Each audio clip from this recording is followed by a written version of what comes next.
but we might as well switch our focus a bit, go back to the Giro d'Italia, because yes, Wout van Aert won't be going there, but friend of someone, I'm a big fan, and sometimes the comments get a bit annoyed at me for being a fan of him.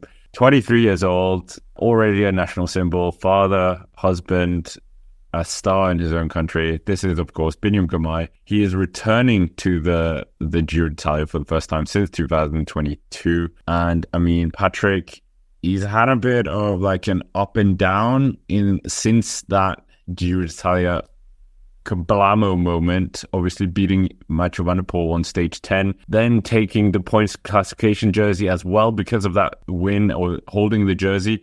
Then his whole Giro just kind of literally, because of a champagne bottle, we all know that. And since then, he's still had some good results here and there. He won a stage in the Tour de Suisse. He won the what was it called? The Torquay Classic, Surf Classic earlier this year. He's been up here and thereabouts, showing flashes of that form that we're all expecting. He was talking early on in the season that last year was a real big test for him as well. He felt all the pressure just mounting on him because he won Gent-Wevelgem and a Giro d'Italia stage in the same year. Then at the Tour de France, came close a few times. I mean, maybe for Mathieu van der Poel and Jasper Philipsen doing a few naughties, then he could have had a better result, but who knows, ifs, buts, maybes, as you say. Could have, should have, would have, is what you say. And what do you think Giro 2024 could look like for Bini? There are a number of sprinters. You've already mentioned Olaf Koy, so it's certainly not exactly a done deal that he's going to be all-conquering. Well, he wasn't all-conquering, but he was all up there really learning how to do the Grand Tour racing, and several top fives in the sprints, and then that great stage that was more suited to him than a sprinter. There are actually quite a few stages which suit Bini in the Giro. It's also worth noting that he is still down to start the Tour as well, so he is doing a double. He's doing 2 Grand Tours. He's doing Pogacar, but as a sprinter, basically, is what I'm trying to say. But even in like the first week, stage 3, with like 3Ks from the finish line, there's a 1.8 climb at 4.2%.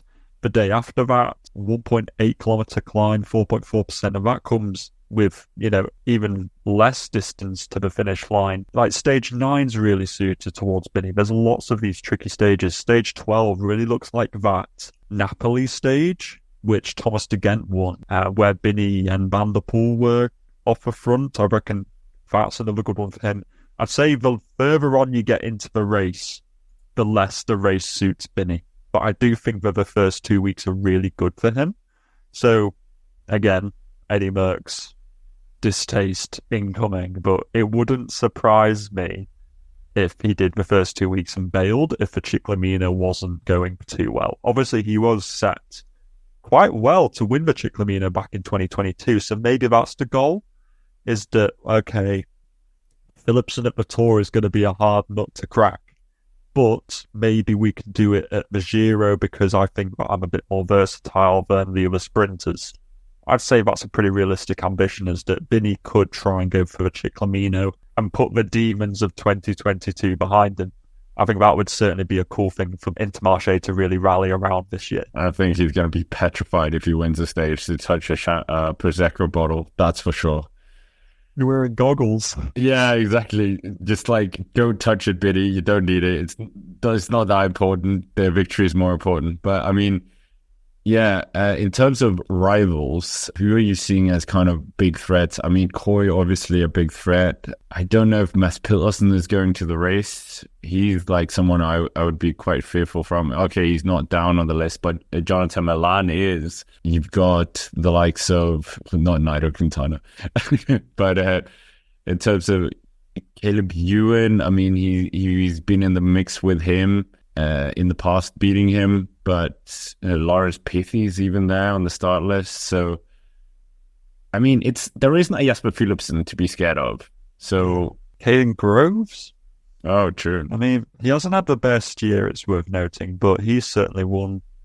I'm looking like the versatile sprinters, like somebody like Welsford I'm not expecting to be able to compete over the hillier terrain. But like you say, Piffy has had a really good year, and he could certainly launch a bit of surprise. Coy is surprisingly good at climbing as well. Jonathan Milan was surprising us all during Farena, so it wouldn't surprise me if he managed to do something similar. Jakobsen is here, Malie is here, so he's obviously faster sprinters on the absolute pan flat stuff, but when it gets a little bit bumpy, I do think that Binny will have the advantage.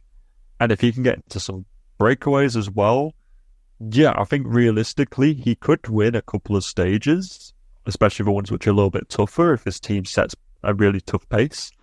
And I think with Chiclamino's within reach as well. I mean, one of the things we were talking about in the tour was that the positioning of Binny wasn't great, and there's still a young lead-out train as well, so that's a factor. Yeah, hopefully another year they learn better. They have gotten victories together as well, so it's not like it's not happening. So yeah, which stage would you say is a banker for them, or like a key stage for them early on? You said stage 9 looked pretty good. Is the other one. Stage 9 especially, just because it's got a couple of climbs beforehand, it means that you're going to be able to soften up those sprinters. So I think that Coy might survive a stage 4 with just like one, big effort to get over that kind of 4% climb. Whereas I think that the repeatedness of stage 9 almost looks a little bit San Remo-esque, but kind of more climbs towards the end. It's like having 4 Poggios in the space of 30Ks. And I think that's more Binny's kind of thing. So I'd say especially stage 9.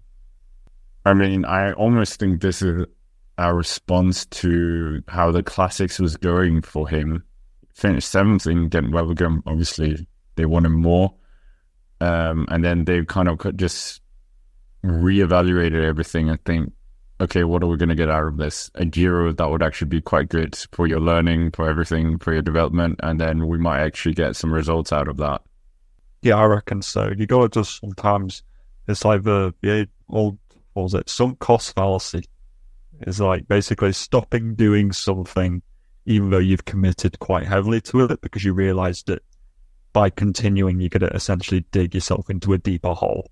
That's essentially what it is. So yeah, drawing a line underneath the classics and saying, you know what, these just aren't going how we're expecting them to go, and reevaluating, like you say, and going, well, okay, let's do the Giro instead. You can pause this now, we'll focus on the Giro, and then we'll focus on the Tour after that. But yeah, I mean, we might as well close the chapter on Intermarché and that. But Liège-Bastogne-Liège is coming.